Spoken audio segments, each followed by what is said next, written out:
வாழ்க வளமுடன். Healing hands education healing centre தங்களை அன்புடன் வரவேற்கிறது. செவ்வாய்க்கிழமை, கார்த்திகை மாதம் வரக்கூடிய செவ்வாய்க்கிழமை அன்னைக்கு நம்ம என்ன பண்ணால் நம்ம வாழ்க்கைக்கு நல்லது, நமக்கு எப்படிப்பட்ட சக்தி தேவைப்படுகிறது, எந்த சக்தி எப்படி அடைவதுன்றது தெரிஞ்சுக்கிறதற்காகத்தான் இந்த பதிவு. முழுமையாக பாருங்கள். முருகர் அப்படின்னாலே சிவபெருமானோட நெற்றிக்கண்ணில் தோன்றியவர். அப்போ சிவனுடைய அம்சம் கொண்டவர் முருகர். முருகர் கையில் எப்போவுமே வேல் இருக்கும். முருகர் அப்படின்னா நமக்கு எல்லாருக்குமே தெரியக்கூடாது. வேல்னாலே முருகர், சரிங்களா? வேல் இருக்கும். வேலுங்கிறது சக்தியோட அம்சம் கொண்டது. அப்போ சிவனும் சக்தியும் சேர்ந்து ஒன்றா இருப்பது தான் முருகர். இப்போ நமக்கு என்ன தேவைன்னு கேட்டால், நமக்கு சிவனும் தேவை, சக்தியும் தேவை. சிவன் அப்படின்னா ஒரு உருவம்னு வச்சுக்கோங்களேன். அதை இயக்குவதற்கு என்ன தேவைன்னா சக்தி தேவை. சிவன் இல்லையில் சக்தி இல்லையில், சக்தி இல்லையில் சிவம் இல்லை. சிவமும் சக்தியும் தனித்தனியாக இருந்தால் ஒன்றும் யூஸ் இல்லை. ரெண்டு பேரும் ஒன்றா இருந்தால் தான் அதுதான் முருகர். இப்போ முருகரோட இன்னொரு தன்மை என்ன தெரியுங்களா? இந்த கார்த்திகை பெண்கள் 6 பேர் சேர்ந்து வளர்த்தாங்க பாருங்கள், அவங்க தான் முருகர். முருகரோட தன்மையில் 3 சக்தி இருக்குது. என்னென்ன சக்தி தெரியுங்களா? இச்சா சக்தி, கிரியாசக்தி, ஞான சக்தி. இது 3மே ஒன்றாக சேர்ந்து இருக்கக்கூடியவர் தான் முருகரின் தன்மை. இப்போ இந்த முருகரை நம்ம ப்ரே பண்ணும்போது, முருகரை மனசார வேண்டும் போது, அதுவும் கார்த்திகை மாதம் வரக்கூடிய செவ்வாய்க்கிழமை அன்னைக்கு நம்ம முருகரை மனசார விரதம் இருந்து ப்ரே பண்ணும்போது, நமக்கு என்ன வேணுமோ, இச்சா சக்தி வேணுமா, கிரியாசக்தி வேணுமா, ஞான சக்தி வேணுமா? சரி, இச்சா சக்தின்னு என்ன தெரியுங்களா? இச்சைனா நம்ம வாழ்க்கைக்கு அடுத்து செய்கிறதுக்கு என்னெல்லாம் தேவைப்படுகிறதுன்னு சொல்லக்கூடியதான் இச்சா சக்தி. இதை உருவாக்கக்கூடியதான் கிரியாசக்தி. இதை எப்படி உருவாக்கணும், அதை எப்படி பயன்படுத்துறது நமக்கு தெரிஞ்சுக்கிறது தான் ஞான சக்தி. இது 3மே எல்லாருக்குமே தேவைப்படுகிறது.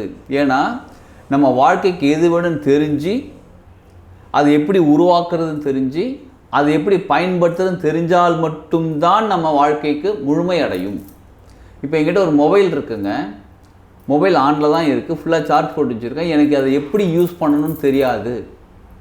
பொருள் இருக்குது, ஆனால் யூஸ் பண்ண தெரியல. வேறு என்ன பண்ண முடியும்? ஒன்றும் பண்ண முடியாது. அப்போ பொருளே இல்லை, எனக்கு ஆனால் ஞானம் இருக்குது.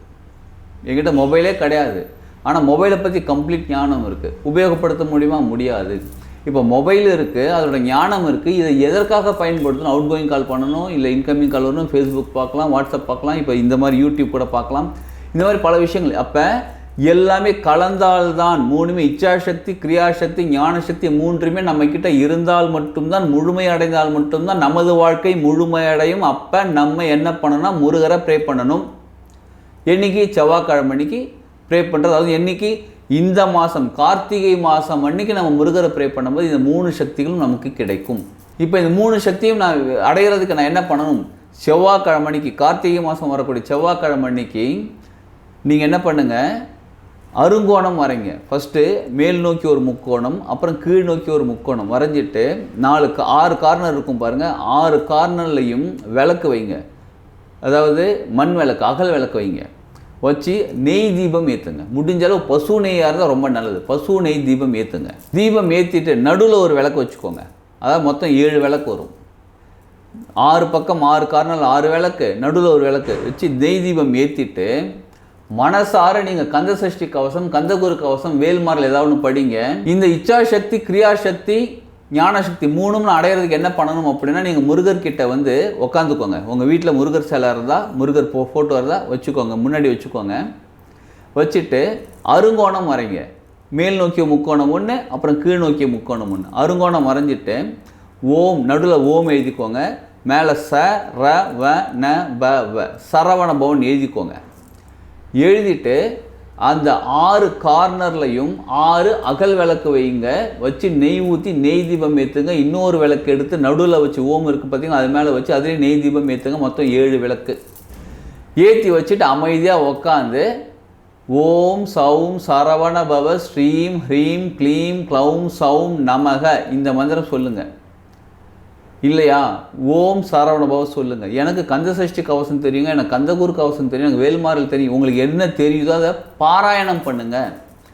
பாராயணம்னு அர்த்தம் என்ன தெரியுங்களா? மனம் உருகி உணர்ந்து சொல்லுவது தான். இப்போ புக்கில் படிக்கிறீங்க, ஓம் சௌம் சரவண பவடைய மனம் உருகி உணர்ந்து படிப்பது தான் பாராயணம்.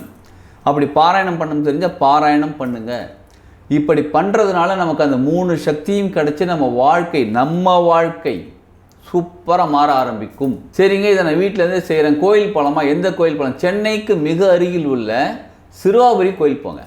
சிறுவாபுரி கோயில் போனால் அதோட ஸ்பெஷல் என்ன தெரியுங்களா? நீங்கள் லேண்டு வாங்கணும், வீடு கட்டணும். நான் கட்டிக்கிட்டு இருக்கிற வீடு பாதியில் நிற்குது, முழுமை அடையணும்.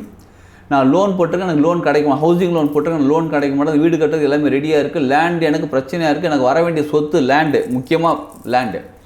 எனக்கு வர வேண்டிய லேண்ட் எனக்கு முழுமையாக வரமாட்டேங்குது. எனக்கு எங்கள் அப்பா அம்மா தரமாட்டேன்றாங்க, இல்லை எங்கள் அண்ணன் தம்பி யாரோ தரமாட்டேன்றாங்க, இல்லை கோர்ட்டில் கேஸ் நடந்துகிட்டு இருக்குது. எனக்கு வர வேண்டிய லேண்ட் எனக்கு வரணும், எனக்கு வந்து சேர வேண்டிய சொத்து எனக்கு வந்து சேரணும். முக்கியமாக லேண்டு தாங்க. நான் வாங்கணும்னு நினச்சிக்கிட்டு இருக்கேன். எனக்கு எங்கெங்கேயோ போய் லேண்டு பார்க்குறேன், செட் ஆக மாட்டேங்குது. வீடு பார்க்குறேன், வீடு செட் ஆக மாட்டேங்குது. இந்த மாதிரி லேண்டு சம்மந்தப்பட்ட, நிலம் சம்மந்தப்பட்ட, இல்லை விவசாயம் நிலமெல்லாம் பரவாயில்லைங்க, விவசாயம் எனக்கு வந்து சரி வரமாட்டேங்குது. நான் அந்த நிலத்தில் விவசாயம் பண்ணுறேன், இருந்தாலும் சரியாக பயிர்கள்லாம் வளர மாட்டேங்குது. அப்போ லேண்டு சம்மந்தப்பட்ட, நிலம் சம்மந்தப்பட்ட, வீடு சம்மந்தப்பட்ட விஷயங்களுக்கு சிறுவாபுரி கோயில் போயிட்டு வாங்க. என்றைக்கு? செவ்வாய்க்கிழமை அன்றைக்கி, அதுவும் கார்த்திகை மாதம் போயிட்டு வாங்க. போயிட்டு முடிஞ்சு அங்கேயே அந்த அருங்கோணம் வரைஞ்சி அங்கேயே கூட விளக்கேற்றுங்க. ரொம்ப சிறப்பாக இருக்கும். அங்கே 2 விஷயம் நடக்கும். என்ன தெரியுங்களா? நீங்கள் அருங்கோணம் வரைஞ்சி விளக்கேற்றும் போது உங்களுக்கு இந்த இச்சாசக்தி, கிரியாசக்தி, ஞானசக்தி 3ம் கிடைக்கும். உங்கள் லேண்டு சம்மந்தப்பட்ட விஷயங்களும் கிடைக்கும். அதற்கான நீங்கள் என்னென்ன முயற்சி செய்யணுமோ அதெல்லாம் உங்களுக்கு சொல்லிக் கொடுப்பாங்க. நீங்கள் இதை செஞ்சால் இது நடக்கும், அதை செஞ்சால் உங்களுக்கு ஐடியா புதுசாக க்ரியேட் ஆகும். அந்த தன்மைக்குள்ளே நீங்கள் மாற ஆரம்பிப்பீங்க, வருவீங்க. அப்போ லேண்டு சம்மந்தப்பட்டது. எனக்கு கோயிலில் போய்ட்டு அந்த மாதிரி விளக்கேற்ற முடியலங்க, வீட்டிலேருந்து விளக்கேற்றலாமா? தாராளமாக வீட்டிலேருந்து விளக்கேற்றி இச்சாசக்தி, கிரியாசக்தி, ஞானசக்தி வாங்கிக்கோங்க. சரி, சிறுவாபுரி கோயில் ரொம்ப தூரம் இருக்குங்க. சென்னைக்கு நான் ரொம்ப தொலைவில் இருக்கேன். என்னால் அங்கே அவ்வளோ தூரம் வந்து ட்ராவல் பண்ணிட்டு வர முடியாது. நீங்கள் வீட்டில் இருந்துக்கிட்டே சிறுவாபுரி முருகனை மனசார நினச்சிக்கிட்டு மனசார ப்ரே பண்ணுங்க, இந்த விளக்கேற்றுங்க. ஏன்னா சென்னையில் தாங்க இருக்கேன், நானும் வீட்டில் இல்லை, நானும் போக முடியாதுங்க. நான் பக்கத்தில் தான் இருக்கேன், சென்னையில் தான் இருக்கேன். நான் கோயிலுக்கு போகல, பரவாயில்ல, வீட்டிலேருந்து ஏற்றலாமா? முடிஞ்ச அளவு கோயில் போயிடுங்க. கோயிலுக்கு போகிறது காரணம் என்ன தெரியும்? அங்கே இருக்கக்கூடிய சக்தி நிலையே உங்களை நிறைய விஷயங்கள் மாற்றி விட்டுரும். அந்த கோயிலுக்குள்ளே போகும்போதே, முக்கியமான லேண்டு தானேங்க, அந்த லேண்டு பிரச்சனை இருக்கிறவங்க அந்த கோயிலுக்குள்ளே போகும்போதே உங்களுடைய சக்தி நிலையை மாற்றி விட்டுருவாங்க. நீங்கள் அங்கே போய் ப்ரே பண்ணுறீங்க, ப்ரே பண்ணலாம், அது அடுத்தது. சரி, கோயில் போய்ட்டால் எவ்வளோ நேரம் இருக்கணும்? எப்போ கோயில் போகலாம்? காலையில் முடிஞ்சால் கோயில் போயிடுங்க, இல்லை சாயங்காலம் கோயில் போயிடுங்க. மினிமம் 2.5 மணி நேரம் அங்கே இருக்கணும். சிறுவாபுரி கோயில் போனீங்கன்னா மினிமம் 2.5 மணி நேரம் அங்கே இருக்கணும். அங்கே போய் நீங்கள் அர்ச்சனை பண்ணுங்கள், பூஜை பண்ணுங்கள், அபிஷேகம் பண்ணுங்கள். உங்களால் என்ன முடியுமோ செய்யுங்க. எதுவுமே முடியாது, அமைதியாக உட்காந்துக்கோங்க. கோயில் வளாகம், அதாவது முருகர் இருக்காரு பாருங்க, அதை சுற்றி பக்கத்தில் எங்கே முடியுமோ அங்கே போய் உட்காந்துக்கோங்க. மினிமம் 2.5 மணி நேரம் அவங்க உட்காந்துருக்கணும். இப்போ ஒரு 6 மணிக்கு சாயங்காலம் போனீங்கன்னா 8:30 மணி தான் அங்கே கிளம்பி. 8:30 மணிக்கு மேலே போனாலும் கிளம்பி. காலைல 6 மணிக்கு போனால், எப்போ போனாலும் மினிமம் 2.5 மணி. இப்போ சனிதானம் சாத்திடுவாங்களே, அதற்காக அதுக்கு தகுந்த மாதிரி முன்னாடியே போயிடுங்க. ஒரு 9 மணிக்குள்ளே போயிடுங்க. ஏன்னா 9 மணிக்கு போனீங்கன்னா 9, 10, 11, 11:30 மணி. அப்போ சனிதானம் 12 மணிக்கு எடுத்து சாத்துவாங்களா? அதுவரை நீங்கள் கோயிலே இருக்கலாம். கோயிலில் இருந்துட்டு அதுக்கப்புறம் நீங்கள் வரலாம். அபிஷேகம் பண்ணணுமா? என்ன அபிஷேகம் பண்ணணும்? உங்களால் என்ன முடியுமோ செய்யுங்க. அர்ச்சனை பண்ண முடிஞ்சால் செய்யுங்க, இல்லை சாமி கும்பிட்டு அமைதியாக உட்காருங்க. நீங்கள் அந்த கோயில் வளாகத்துக்குள்ளே உள்ளே இருக்கணுங்க. அதுதாங்க ரொம்ப முக்கியமானது. அப்போ உங்களுக்கு நிலம் சம்பந்தப்பட்ட அனைத்து பிரச்சனைகளும் தீரும். செவ்வாய்க்கிழமைக்கு, அதுவும் கார்த்திகை மாதம் வரக்கூடிய செவ்வாய்க்கிழமைக்கு சிறப்பானது, சூப்பராக உங்களுக்கு நடக்க ஆரம்பிக்கும். கார்த்திகை மாதம் ஏற்கனவே சொன்ன மாதிரி ஒவ்வொரு நாளும் சிறப்பு. உங்கள் வாழ்க்கை மிகவும் சிறப்பாக மாறுறதுக்கு நீங்கள் செவ்வாய்க்கிழமையை பயன்படுத்திக்கோங்க. முருகரை மனசார ப்ரே பண்ணிக்கோங்க. வாழ்க்கை நிச்சயமாக சூப்பராக மாற ஆரம்பிக்கும். வாழ்க வளமுடன்.